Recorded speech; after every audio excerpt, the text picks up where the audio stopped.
Hey, we're back for another week of Pastors Forum. I'm Byron Tyler. Glad to have you along. And, of course, this is the day the Lord has made. We will rejoice, and we will be glad in Him. For the benefits of Christ are so much. We thank God for the opportunity to share with you each week on this program, introducing you to a new pastor, maybe a pastor who's been in ministry for a long time, or just all kinds of varieties of pastors. Like Baskin-Robbins has all those flavors.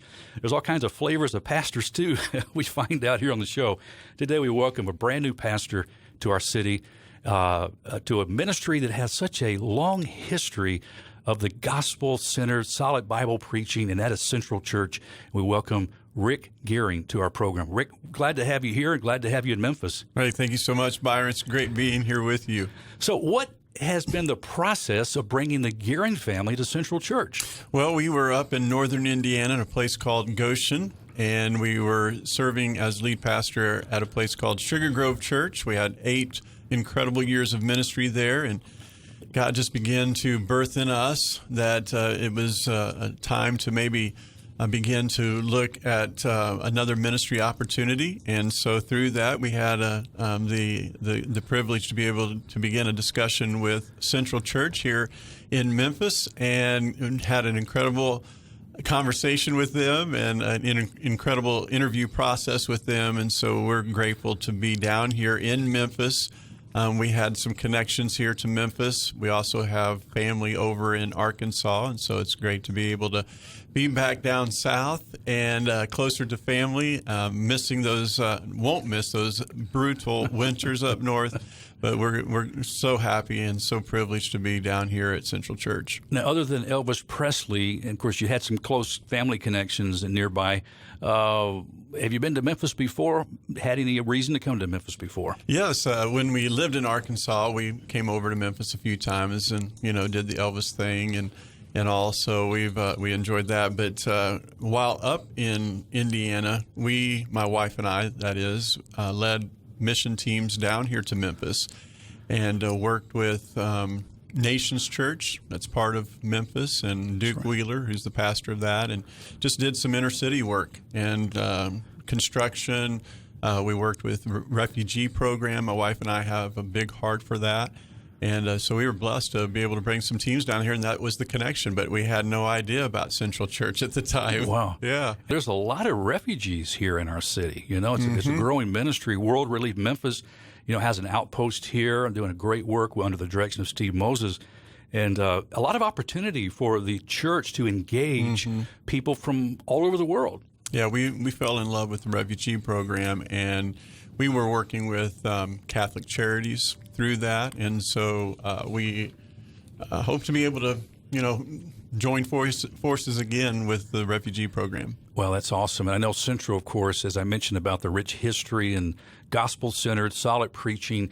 A heart for the city, too, is something else that stands out to me about the ministry of Central Church. How important is it, Rick, for sometimes we develop these programs and say, yeah, come to us, we can help change your life. Talk about the importance of the church really hitting the streets, fleshing out the gospel in the workplace, in the schools, and in the community to make Christ known. Yeah, absolutely. I mean, it is so important. And, I'm sure your listeners have heard this many times, to be the hands and feet of Jesus. But church doesn't carry with it maybe the I don't know if impact is the right word these days as it once did because of problems that the church has had.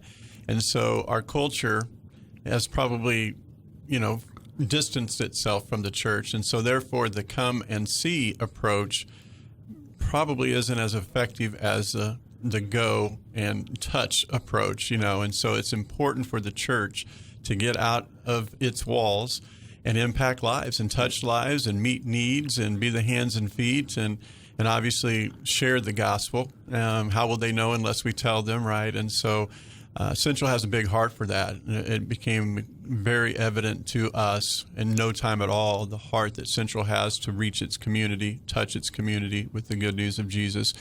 And we're just honored to be a part of that and hopefully be able to take Central to a new level in accomplishing that.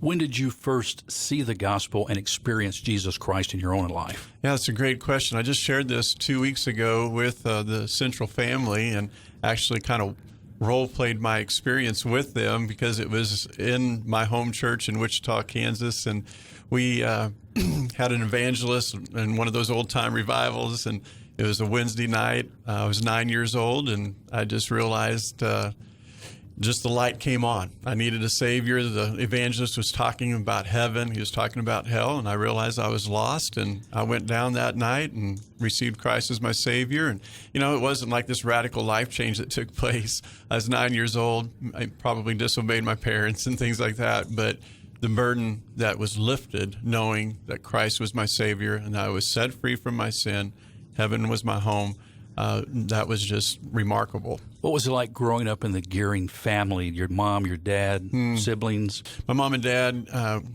I was born and raised in Wichita, Kansas. That's where they lived, and they sacrificed much. It was a Christian family. They sacrificed much for myself and my sister, my only sibling, to go to a private Christian school. So I went to a Christian school from K through 12. And so, like I said, they sacrificed much, but, just a godly family taught me so much. The school taught me a lot and prepared me for even to this day. Any hobbies, habits, sporting things you did growing up that you enjoyed doing? It was all things basketball. Really? Oh, yeah. So I'm glad to be in a basketball city. But go Grizzlies, right? That's right. But I bleed the black and yellow of Wichita State. So your listeners need to know that. Wichita State Shockers. And so we've had some court time with them. Oh, really? University of Memphis has had some court yes, time. Yes. I don't want to bring up bad memories, but this past year, you might remember us beating Memphis. But I shared with the Central family that my goal is to, obviously convert people to Jesus Christ. But second is to convert Central to Wichita, or Shocker Nation, I guess I should say. Rick, that is not going to happen. I can promise you. I'm sensing that. I'm sensing that people are letting it be known where their allegiance lies. But other than, I bleed the black and yellow of the Shockers. And basketball, yes, it was all things basketball. So much so, it actually was a God in my life, and that's obviously for another day. But God, as He will do, He empties you and got my priorities straight. Rick, I came across a video of one of your recent sermons. I guess you haven't preached a lot at Central Church, but you were sharing a dark valley that you went through after a trip to the dental office, and you discovered you had cancer. Yes. Yeah, that's a testimonial message that I like to share anytime I have the opportunity to do so, and I wanted to share that up front at Central Church so they can get to know me a little bit better. That's been my goal for these first few weeks. And, I went to the dentist office, and, I had formed a tumor on the roof of my mouth, or a bump at the time, and I, like any macho man, just ignored that and let it grow until my next dental appointment. And that's when the dentist saw that and was like, what is going on here? And got me in, biopsy, came back cancer. It was sent off to MD Anderson Cancer Center in Houston, Texas. That's where my oral surgeon wanted me to go because anywhere in the region there would, mean radical surgery. And so we went down there because they could attack it from the inside. And long story short, my people in my church at the time began to pray and fast, and 3 days later I get word back from MD Anderson Cancer Center that that tumor, which the pathologist in Wichita said was malignant, they came back and said it was benign.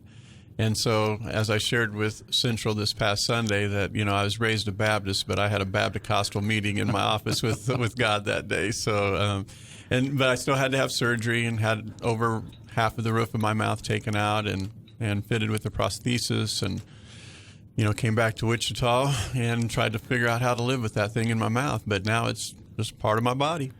What did you learn? What did you and your wife learn together going through that valley?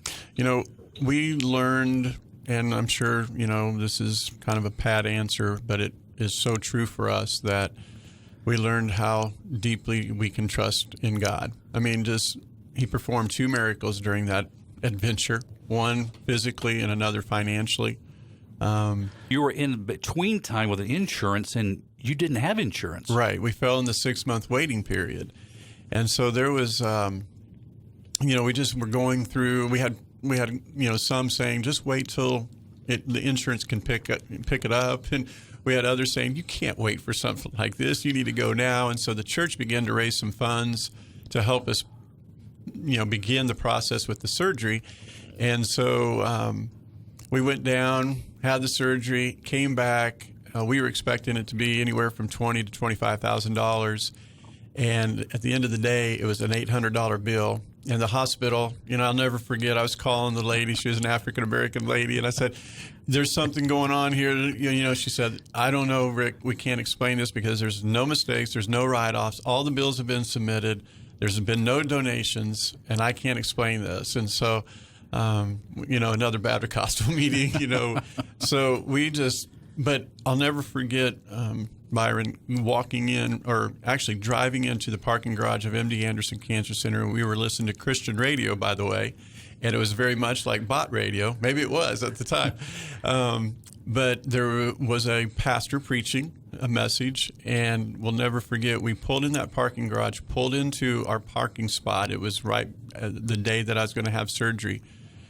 And that pastor was talking about, God has this for you. God has this. You can trust God, trust in Him. He's got it for you. And so that was just such assurance for us, knowing that we were doing the right thing going at that time. Because, as I said, we had voices saying, hey, you need to wait. And we had many other voices saying you need to go. Yeah. And so in going, God confirmed that for us. We know, again, that oftentimes when people are going through that dark time in their life and they hear that verse, God causes all things to work together for good to them who are the called according to His purpose. But when you're actually experiencing it, when you're having the pain and, there's potential a relative that's getting ready to die, that's tough stuff. Yes, absolutely. And I shared, with Central and anyone I get to share this with, is that what I went through was so small in comparison with what others have gone through or going through today, and I realize that. But it's my story, and it's an opportunity for me to share with people what God has done in my life and hopefully be an encouragement to people that there's nothing too big for God. And my life verse, 2 Corinthians 12:9, that my grace is enough, and I'll boast all the more in my weakness. I know you're new to Central, but what are some of your initial impressions of the people at Central Church? They are extremely friendly and loving. We have been embraced in an incredible way, so we're so thankful for that. Big heart for God, big heart for people, big heart for the community. And so those have been some things that just really have stuck out to me. We feel like we have been accepted as family, and we're excited about that. That's awesome. Well, I tell you what, our time on this program is slipping away. We need to continue. Can you hang around? Absolutely.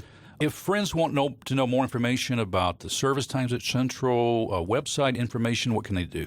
Go to centralchurch.com. That's simple. That's simple. Centralchurch.com. And when are the service times on Sunday? 9:30 and 11. Okay. 9:30 and 11 Sunday mornings. Well, let's pick it up next time. I look forward to it. All right. Friends, our guest this week has been Pastor Rick Gering of Central Church, new to this ministry. We're going to pick it up next time on Pastor's Forum. I appreciate you stopping by. That's all the time we have today. I'm Byron Tyler. We'll talk to you then. Bye-bye.